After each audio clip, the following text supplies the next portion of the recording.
Buenos días, mis queridos amigos, mis queridos hermanos. Espero que hayan dormido bien. Bueno, y también buenas tardes para aquellos que nos están viendo de tarde. Hoy quiero compartir con ustedes un mensaje que tiene relación con lo que puede provocar el orgullo de una persona en tu vida o en nuestra vida. ¿Qué es lo que provoca el orgullo? Hoy día vamos a hablar sobre un monarca que se convierte en animal. ¿Cómo dirás tú? Bueno, vamos a verlo. Pareciera que fuera un cuento de ciencia ficción, que un monarca, que un rey se haya convertido en un animal, pero fue literal. Así nos lo revela el libro de Daniel en el capítulo número 4. El rey Nabucodonosor tuvo muchas evidencias de la existencia de Dios, de su poder, de su grandeza y además de la misericordia de Dios. Pero a pesar de todo el orgullo que había en su corazón, aquello le impedía doblegarse ante la majestad del rey. Dios lo amaba y permitió que pasara por una triste experiencia con el propósito de salvarlo. Recordaremos que en los temas pasados, ¿verdad? Como su orgullo lo llevó a construir una estatua de oro completa, cuando él solamente era la cabeza. ¿Se recuerdan? Babilonia, Medos, Persas, Grecia y Roma, y cada uno de ellos estaba representado por el oro, la plata, el bronce y el hierro, y cada uno representaba a un reino determinado. Sin embargo, la soberbia, el orgullo de Nabucodonosor lo llevó a vivir momentos de mucha tristeza. Nuevamente tuvo un extraño sueño Nabucodonosor. Podríamos decir que este es un rey soñador, pero el sueño que lo espantó en Daniel capítulo 4, desde el verso 4 al verso 5, dice así: yo, Nabucodonosor, estaba tranquilo en mi casa y floreciente en mi palacio. Vi un sueño que me espantó y tendido en cama, las imaginaciones y visiones en mi cabeza me turbaron. Imagínate el sueño que tiene que haber tenido, que dice que lo turbaron. Nuevamente fracasan los astrólogos, los encantadores y todos aquellos consejeros que él tenía. En el libro de Daniel, capítulo 4, versos 6 y 7, dice: por esto mandé que vinieran delante de mí todos los sabios de Babilonia para que me mostrasen la interpretación del sueño. Como que le costaba aprender un poquitito, ¿no? A Nabucodonosor. Ya había tenido una experiencia similar donde todos aquellos no lograron eh, mostrarle el sueño ni su interpretación, y nuevamente vuelve a caer en esto. Y dice que vinieron a magos, astrólogos, caldeos, adivinos, y les dije el sueño en esta oportunidad, no como en la otra con la estatua, ¿verdad? Que él no recordaba el sueño. Ahora sí lo recuerda, pero no me pudieron mostrar su interpretación. Daniel es llamado ante el rey. Daniel 4:8 hasta el verso 9. Hasta que entró delante de mí Daniel. Daniel significa Dios es mi juez. Pero sin embargo, fíjate lo que dice: hasta que entró delante de mí Daniel, cuyo nombre es Belsasar. Belsasar, Nabucodonosor había cambiado el nombre a Daniel y le había puesto Belsasar, y Belsasar, que significa Baal protege al rey. Es decir, quiso anular la personalidad de Daniel y cambiarle el nombre a uno de sus dioses.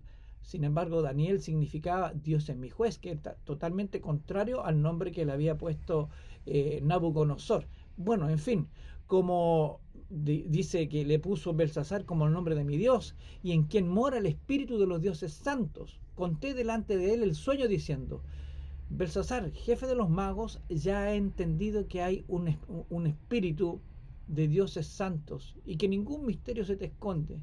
Declárame las visiones de mi sueño que he visto y su interpretación. El rey relata su sueño a Daniel, y en resumen el sueño dice: en visión vi un árbol majestuoso que crecía en medio de la tierra, alcanzando el cielo, proporcionando alimento y refugio para todos. Sin embargo, un vigilante descendió del cielo y ordenó derribarlo, dejando solo las raíces atadas en el suelo. El árbol sería transformado y dominado durante 7 tiempos. Esta sentencia revela que el Altísimo gobierna el reino de los hombres. El rey Nabucodonosor busca la interpretación de Belsasar, ya que ningún sabio pudo hacerlo.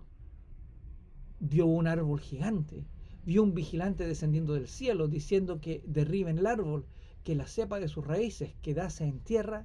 Luego Daniel le da la interpretación al rey. Dice que estuvo 7 tiempos, estuvo 7 años en esas condiciones. La interpretación del sueño que le da Daniel, el rey solicita a Daniel que le interprete su sueño. Daniel 4, 18 y 19, el árbol representa al rey, el vigilante es Dios, y en cuanto a lo que vio el rey, un vigilante santo que descendía del cielo y decía, cortad el árbol y destruidlo, más la cepa de sus raíces dejaréis en la tierra, con ataduras de hierro y de bronce en la hierba del campo, y sea mojado con el rocío del cielo y con las bestias del campo sea su parte, hasta que pasen sobre él 7 años. Esta es la interpretación, oh rey, le dice Daniel, y la sentencia del Altísimo que ha venido sobre mi señor el rey. Que el rey sería como un animal. Estoy tratando de imaginarme la impresión de este orgulloso rey, que tal vez bueno, creo que no aceptó esta revelación, sin duda. Que él iba a regresar al palacio como rey. Daniel capítulo 4, verso 26 dice, y en cuanto a la orden de dejar, le declara Daniel, de dejar en la tierra la cepa de las raíces del mismo árbol, significa que tu reino te quedará firme luego que reconozcas que el cielo gobierna. En otras palabras, mira, el rey te va a transformar en un animal. Si no te arrepientes, vas a tener 7 años para tener el tiempo suficiente como para arrepentirte. Y entonces cuando te arrepientas se te devolverá tu gobierno. El consejo que Daniel dio al rey fue, por tanto, rey, acepta mi consejo, tus pecados redime con justicia y tus iniquidades haciendo misericordia para los oprimidos, pues tal vez será eso una prolongación de tu tranquilidad. Eso lo podemos ver en Daniel capítulo 4, el verso 27. Reconoce tus pecados, rompe tus pecados con obras de justicia, se le declara, haciendo misericordias en lugar de iniquidades. Pero viene el cumplimiento del sueño. Después de un tiempo, Daniel capítulo 4, verso 29, en su orgullo atribuyó la construcción de Babilonia a su poder. Verso 30 dice, ¿no es esta la gran Babilonia que yo edifiqué para la casa real con la fuerza de mi poder y para la gloria de mi majestad? Bella ciudad con jardines colgantes, declaran algunos, y con jardines colgantes de plantas maravillosas, con árboles exóticos. De hecho, famoso entre las 7 maravillas del mundo antiguo, es reconocido de esa forma los jardines de Nabucodonosor. Sin embargo, se cumple la sentencia. Daniel 4, del verso 31 al verso 33. Convertido como en animal, algunas de las enfermedades reconocidas, hay enfermedades que son reconocidas como consecuencia directa de nuestros propios errores. Muchos factores influyeron al respecto. La enfermedad del rey, la enfermedad que el rey tuvo, los psiquiatras la llaman licantropía, que los hace creerse lobos, o boantropía, que se creen buey. En estos casos, las personas que se han convertido en animal y actúan como si lo fueran. El rey se fue del palacio en dirección al campo, vivió como un animal durante 7 años. Dios amaba al rey y quería salvarlo. El rey regresa al palacio y nos declara, capítulo 4, del 24 al 36, donde Nabucodonosor reconoció que Dios tuvo misericordia de él, devolviéndole la razón y al mismo tiempo su trono. Este es el momento de la verdadera conversión del monarca, la verdadera conversión de Nabucodonosor. En el verso 37 dice que se humilló su corazón y se doblegó ante la majestad del cielo, confesó sus pecados y se arrepintió. Él mismo relata su conversión en los primeros 3 versículos del capítulo 4. El orgullo y el origen del pecado comenzó en el cielo. Ezequiel 28 y Isaías capítulo 14 nos declara aquello, donde se nos relata la caída de Lucifer, la rebelión y sus ambiciones de tomar el lugar de Dios. Su rebelión terminó con la expulsión junto a todos sus seguidores. En Apocalipsis capítulo 12 dice que esta rebelión se extendió a la tierra. En consecuencias, o las consecuencias del pecado, acarrearon situaciones que hasta el día de hoy tenemos que enfrentar. Las consecuencias del pecado provocaron la muerte. Romanos 6:23 dice, porque la paga del pecado es muerte. Fuimos destituidos de la gloria de Dios. Pero el texto sigue diciendo, más la dádiva de Dios es vida eterna en Cristo Jesús, Señor nuestro. Si bien es cierto la paga es muerte, pero Dios quiere la vida para cada uno de nosotros. Otra consecuencia del orgullo, del pecado, de la desobediencia es la pérdida de la razón. Romanos capítulo 1, desde el verso 21 al verso 22 dice, pues habiendo conocido a Dios, no le glorificaron como a Dios, ni le dieron gracias, sino que se envanecieron en sus razonamientos, y su necio corazón fue entenebrecido. Profesando ser sabios, se hicieron necios. Por varias creencias y filosofías, todo esto consecuencia de la desobediencia. Caímos en filosofías que son contrarias a la voluntad de Dios. Romanos capítulo 1, del verso 23 al verso 25, dice, y cambiaron la gloria de Dios incorruptible en semejanza de imagen de hombre corruptible, de aves, de cuadrúpedos y de reptiles, por lo cual también Dios los entregó a la inmundicia, en las concupiscencias de sus corazones, de modo que deshonraron entre sí sus propios cuerpos, ya que cambiaron la verdad de Dios por la mentira, honrando y dando culto a las criaturas antes que al Creador, el cual es bendito por los siglos. Amén.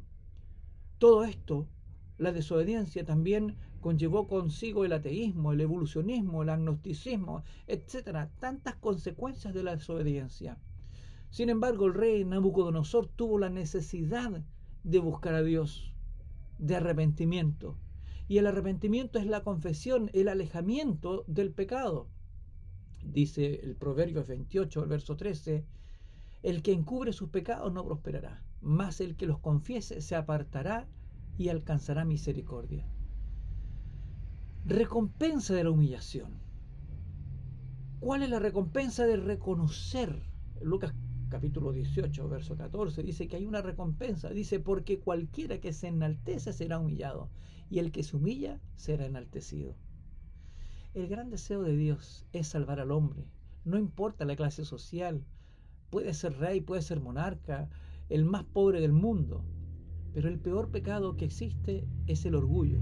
El rey Nabucodonosor fue víctima de esa terrible enfermedad que llegó a engreírse de tal manera que se atrevió a atribuir todos sus logros a su propia sabiduría. Ya habían pasado 35 años desde que Daniel y sus compañeros habían llegado a Babilonia y no se había arrepentido. Dios tuvo que permitir una adversidad en su vida, una adversidad dura y humillante para doblegarlo. Al fin este rey se humilló de corazón y aceptó a su majestad del cielo. La necesidad del hombre es la oportunidad de Dios.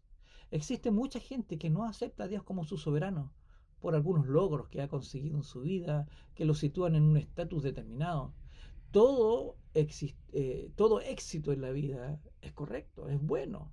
Sin embargo, no podemos desplazar a Dios porque de Él viene todo lo que tenemos y somos. Y no digas en tu corazón, mi poder y la fuerza de mi mano me han traído esta riqueza. El pecado que existe en este mundo ha enaltecido al hombre, lo ha hecho soberbio para no aceptar a Dios, lo ha hecho endurecer su corazón hasta el extremo de no reconocerle como su creador, como su salvador. El hombre, por seguir su propio camino, como Nabucodonosor, vive una vida triste, desdichada y vacía. No obstante, tenemos la oportunidad de reconocer a Dios, de humillarnos, de arrepentirnos, así como se arrepintió el rey Nabucodonosor, y finalmente sentir la dicha del perdón y de la salvación. No permitas que el orgullo te impida entregar tu vida a Jesús. El Señor quiere restablecerte y quiere prosperarte en todos sus caminos. Puede que en el camino te encuentres con algunas situaciones que son adversas, pero Dios no te dejará. Dios estará contigo, aún en la tribulación. Fe no es creer que Dios sanará tu enfermedad.